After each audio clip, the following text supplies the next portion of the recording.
तो जो कहानी मैं आपको सुनाना चाह रहा हूँ एक रियल कहानी है और मेरी सबसे बड़ी चिंता अपने बच्चों को लेकर आपको लेकर वही रहती है। मैं जब भी कोई कहानी सुनाता हूँ नाम जगह वो सब बदल देता हूँ ताकि किसी की प्राइवेसी पर हमला ना हो। सबकी राइट टू प्राइवेसी है ना। एक बच्चा था जिसको मैं जानता हूँ, बचपन से जानता हूँ, बहुत ही जबरदस्त आर्टिस्टिक बच्चा, म्यूजिक का उस्ताद। उसके घर में लगभग सब लोग म्यूजिक के उस्ताद थे, इंस्ट्रूमेंटल म्यूजिक, वोकल म्यूजिक, हर चीज में अच्छा, पढ़ने में भी ठीक, बढ़िया। और जब हम स्कूल में थे, वो मेरी क्लास में तो नहीं था, थोड़ा सा अलग क्लास में था, पर स्कूल में बहुत पॉपुलर था being into music. I was in debating, he was into music.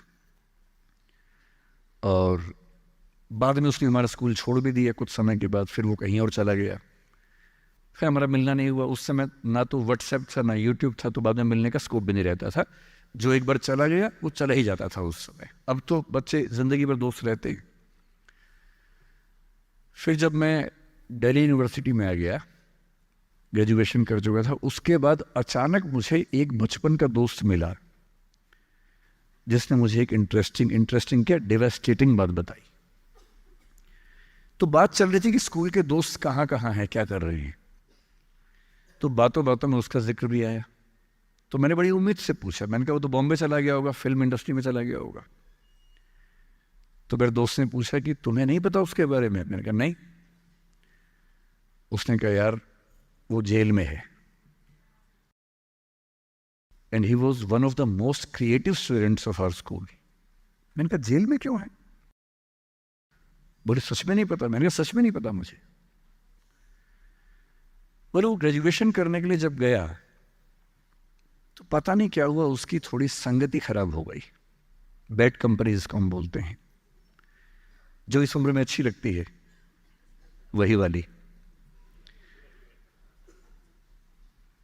तो कॉलेज लाइफ में थोड़ी बहुत बैड कंपनी सबकी होती ही है, हल्की फुल्की होती है, एक सामान्य बात है। अच्छा, बच्चा बच्चा ना रहे ये भी तो अच्छी बात नहीं है ना। थोड़ा बचपन तो जीना भी चाहिए, थोड़ा शरारतें करनी भी चाहिए। पर किसी किसी का दुर्भाग्य होता है कि ज्यादा हो जाता है, उसके साथ ऐसा हुआ। उस सब प्रोसेस में उसको ड्रग्स की आदत लग गई। और ड्रग्स एक ऐसी चीज है, एडिक्शन ऐसी चीज है कि उसमें वन वे रास्ता होता है, टू वे नहीं होता है। आप जा सकते हैं, वापस नहीं आ सकते। मतलब 1000 लोग जाएंगे तो उनमें से एक आध वापस आएगा, वो भी इतने मुश्किलों से जो ऑलमोस्ट इम्पॉसिबल है। I have seen many such cases. Social welfare department से मेरे कई दोस्त ऑफिसर से, तो मैं उनसे जब पूछता हूँ बताते हैं, मैंने ऐसे लोगों को देखा है 10-10 साल से स्ट्रगल कर रहे हैं एडिक्शन से बाहर आने के, नहीं आ पा रहे, खत्म हो गए हैं। उस बच्चे को ड्रग्स की आदत पड़ गई कॉलेज में जाके, पेरेंट्स को पता ही नहीं था। तो जब पेरेंट्स को भनक लगी तो उसको दबाव बनाया कि तुम घर आ जाओ। अब वो जिस कंपनी में था, दोस्तों वाली कंपनी में, वहाँ अब ड्रग्स बहुत महंगे होते थे, पैसे घर से बहुत कम आते थे, जितने पैसे एक मिडिल क्लास फैमिली दे सकती है। अब वो घर से ज़्यादा पैसे मांगने लगा, पैसे मिलते नहीं थे। उसको अपने ही घर के लोगों पर गुस्सा आने लगा। तो एक बार वो अपने घर आया हुआ था छुट्टियों में, और वहाँ भी वो कुछ कुछ करता रहता था। उसके पेरेंट्स ने उसको बहुत समझाया कि बेटा ऐसा मत करो। और एक दिन इस बात पे झगड़ा बढ़ गया। भाई आप पेरेंट्स की चिंता समझेंगे आज से 30 साल बाद, जब आपके बच्चे इस एज में होंगे ना, आपकी नानी मर जाएगी उस समय। नानी मरना एक मुहावरा है, इसका मतलब बहुत चिंता में रहेंगे उस समय आप।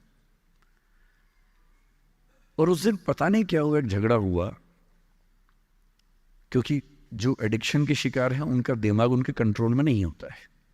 यहाँ तक कि जो ड्रिंक करते हैं, ड्रिंक एक लेवल से ज़्यादा कर लें तो दिमाग कंट्रोल से बाहर निकलने लगता है। ड्रग्स में तो ये एलिमेंट बहुत ज़्यादा होता है। और आधी रात को उसने क्या किया, उसने अपनी फैमिली के 5 लोगों का मर्डर कर दिया। मर्डर। उसने खाने में जहर मिलाया, लगभग सब लोग उससे मर गए। एक मेंबर नहीं मरा क्योंकि उसने खाना खाया नहीं उस दिन, तो उसको उसने अलग से मारा। और ये बात है जब उसकी उम्र लगभग 17-18 साल की थी या 19 के आसपास रहा होगा। उसके बाद वो जेल गया। मेरी सबसे बड़ी चिंता ये होती है बच्चों को लेकर कि किसी भी गलती से वो ड्रग्स में ना चले जाए। आप सबसे रिक्वेस्ट कर रहा हूँ हाथ जोड़ के, कुछ भी कर लेना, ये मत करना। बदमाशी करो, शरारत करो, थोड़ा इश्क विश्क होगा करो, कोई दिक्कत नहीं। किसी को चीट मत करना, ड्रग्स में मत जाना, क्योंकि इन रास्तों पे जाने के बाद वापसी का रास्ता नहीं।